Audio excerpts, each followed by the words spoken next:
Funny গল্প শোনাই, তো যাদের মন খারাপ আছে অবশ্যই মন ভালো হয়ে যাবে, এটা আমি কথা দিতে পারি।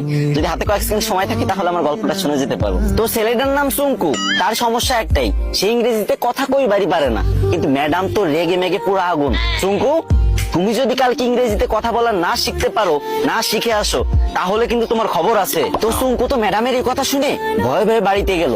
তারপরের দিন সুঙ্কু যখন স্কুলে আসতেছে, তখন অনেকক্ষণ আসার পরে দেখতেছে একটা ছেলে একটা মেয়েরে বলতেছে, বলে হ্যালো ডার্লিং। তখন সুঙ্কু বলল, এই তো পাইছি রে, এটাই তো ইংরেজি। আরে আল্লাহ, এত সহজ কথা আর আমি শিখতে পারি না, যাক এটা আমি মুখস্থ করে নি। তো সুঙ্কু মুখস্থ করে নিল হ্যালো ডার্লিং।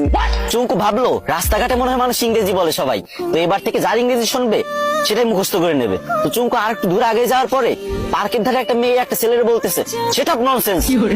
তো চুঙ্কু বলবো এই তো আর একটা ইংরেজি পাইছি, সেটা ননসেন্স, এটা শিখে নিল। চুঙ্কু তো মহা খুশি, ভাবতেছে মনে মনে কি রে, আমি দুইটা ইংরেজি শিখে গেছি, আজকে তো ম্যাডাম আমার কিছু কইতে পারবে না। আর একটু আগে যাওয়ার পরে বাস থেকে লোক নামবে, ঠিক আছে, তো সুপারভাইজার বলতেছে লেডিস ফার্স্ট, লেডিস ফার্স্ট। তো সুঙ্কু ভাবছে যে এই তো শিখে ফেলছি 3 নাম্বার ইংরেজি, 3টে ইংরেজি শিখে ফেলছি, আমি তো পারি না ইংরেজি, 3টে ইংরেজি একসাথে শিখে ফেলছি, ম্যাডাম তো যাই ছাড়াই দেবো পুরো। তো সুঙ্কু তো মহা ভাবসাব নিয়ে পুরো নায়ক শাকিব খানের মতো হাঁটতে হাঁটতে স্কুলে চলে গেল। স্কুলে যাবার পর যখন ম্যাডাম ক্লাসে আসলো, তখন সবাই দাঁড়ায় বললো গুড মর্নিং ম্যাম। তখন সুঙ্কু তো ইংরেজি শিখছে এবার, তো সুঙ্কু কি বলবে? সুঙ্কু বললো হ্যালো ডার্লিং।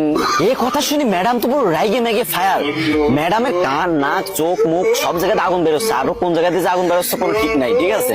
তো সুঙ্কুরে বললো হাউ ডেয়ার ইউ। চুঙ্কু বলছে সেটা ননসেন্স। ম্যাডাম তো এবার পুরোই রেগে মেগে হট, বলছে চুঙ্কু চলো প্রিন্সিপালের কাছে, আজকে তোমার খবর আছে। এদিকে চুঙ্কু বলতেছে ম্যাম লেডিস ফার্স্ট। গাইস, তোমাদের হাসানোর জন্য মেয়েদের থেকেও বেশি ন্যাকামি করতে হয়। তো তোমরা হাসছো তো, মন ভালো হয়েছে তো, কিন্তু আমার কিন্তু কষ্ট হয়েছে অনেক, গলাটা পুরো ভেঙে গেছে। তো এখন কান্না মুখ নিয়েই বলতেছি, আমার আইডিটা অনেকদিন ধরে ফ্রিজ, আমি অনেকদিন ধরে ভিডিও করি না, তাই তোমরা আমার ভুলে গেছো। এখন থেকে নিয়মিত ভিডিও আপলোড দেবো, আর তোমাদের মাঝ থেকে যাবো না, বিশ্বাস করো প্রত্যেকদিন আমি ভিডিও দেবো, 3, 4, 5, 6টা করে ভিডিও দেবো প্রত্যেকদিন। তো প্লিজ তোমাদের কাছে একটা দাবি, ছোট ভাই হিসেবে ভিডিওতে একটা শেয়ার করে দিবা ভিডিওটা।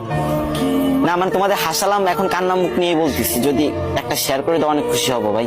শেয়ার করে একটা কমেন্ট করো যে আমি শেয়ার করেছি, আমি দেখতে চাই যে কারা আমার ভালোবাসে, আমার কমেন্ট করো, বেশি শেয়ার করা লাগবে না, একটা প্লিজ।